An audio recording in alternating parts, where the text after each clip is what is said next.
প্রিয় সুধী, মার্চ করতে যে লাথি গুতা খেলা উষ্টা সব আমরা খেয়েছি, তারপরেও আজকের এই সোহরাওয়ার্দী উদ্যানের এই গণজামায়াতে, এই জনতার মহাসমুদ্রে উপস্থিত হয়ে আমরা বুঝতে পেরেছি আজকের এই মহাসমুদ্র, জনসমুদ্র ফিলিস্তিনের প্রতি, আল আকসার প্রতি বাংলাদেশের জনগণের ভালোবাসার বহিঃপ্রকাশ।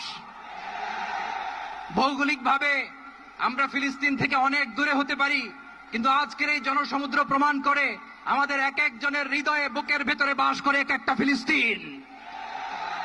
আমাদের হৃদয়ে বাস করছে এক একটা গাজা, আমাদের হৃদয়ে বাস করে এক একটা আল কুদস। চিৎকার করে বলুন ঠিক কিনা?